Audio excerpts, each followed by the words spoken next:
age.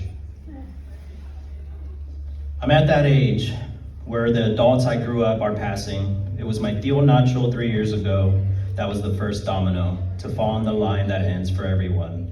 Then it was my abuela 3 months later, then Carlos, my padrino's best friend, who showed me how to skateboard and introduced me to rap.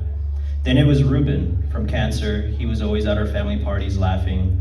Then Don Lara, who babysat me with his wife and taught me to box, to defend myself because I was small and he saw himself in me.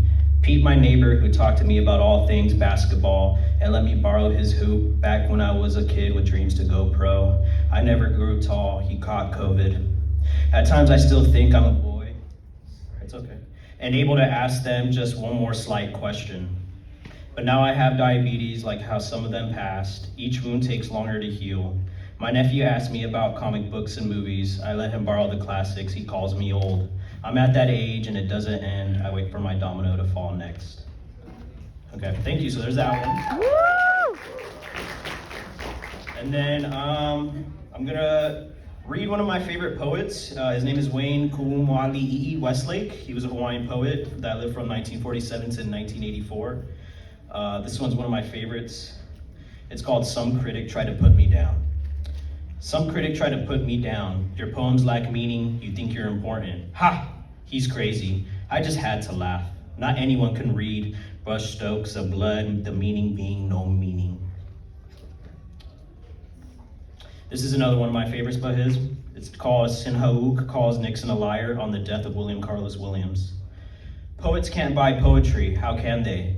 If they can buy poetry, they're not poets. I sit on the cold linoleum floor in the back of the Ala Moana Center bookstore reading Carlos Williams. If I wrote poems like this, they wouldn't give me the Pulitzer Prize. The book, $2.95.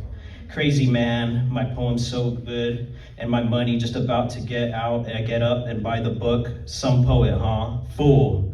I'm ashamed carrying around the book. Books, books, books. Lately been eating books, books, books. Bite, chew, swallow, spit out. Bite, chew, swallow, spit out. Books, books, books. Lately been eaten by books, books, books. Bite, chew, swallow, disappear. All right. Woo! All right, I'm going through these pretty quick. So this is my last one. This is a short story I wrote. It's very short. It's kind of a memoir. It's dedicated to, where is that sucker? To my mother and thrift stores, which if you know my mom, it goes hand in hand. So it goes like this, it's called Big Shoes. I always remember the summer after my father left us. He was laid off during the Great Recession of the aughts, the Conagra Foods factory in Placentia. But he also had other priorities and he left on a whim, leaving only a note with one sentence to justify his departure. You just had found employment as a caretaker when really you needed one yourself. Months before, you dropped off your last student and were off duty. Then a car rear-ended that small school bus you drove, leaving you with 2 dislocated discs in your spine. You were not at fault, but you were still fired, labeled as a liability. You would get vertigo every day and had to take pill-induced naps from the pain. Our insurance barely covered your prescriptions. But now you had just gotten your first check from that new job. You were so proud to hold that perforated paper with numbers on it. After having to work under the table jobs that felt like charity and asking family and friends for favors just until we were back on our feet, you felt like you finally earned something. September was coming and the tradition of buying new shoes and clothes for the school year didn't seem likely. I told you I didn't need anything new. I had barely grown that summer, and while the rubber soles of my shoes were so worn down that I could feel the scorching asphalt burn through my socks, I wanted us to have food in a refrigerator instead. Not the steamed cabbage and white rice we seem to have every other day.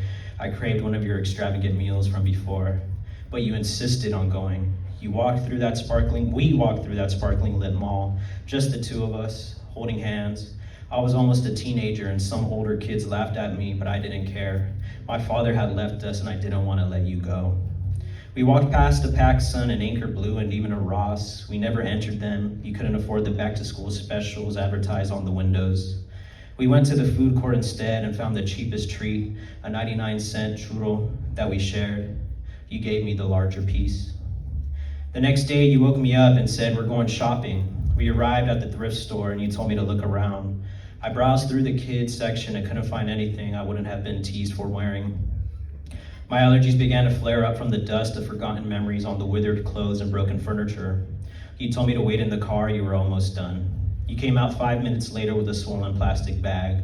There was a pair of blue jeans, khaki shorts, a nice button up for picture day, a warm sweatshirt for the cold months, a sports tee for the spring, and a pair of black Chuck Taylors, one size too big. The items looked brand new. Some still had their original tags. Where did you find these? I asked. When I came from Mexico, this was the only store I could afford. You have to look hard, but you learn to find the good stuff underneath all the basura. I kissed your cheek and I felt it tense up from your smile. I asked what you got for yourself. You ignored my question and instead rested your hand on top of mine.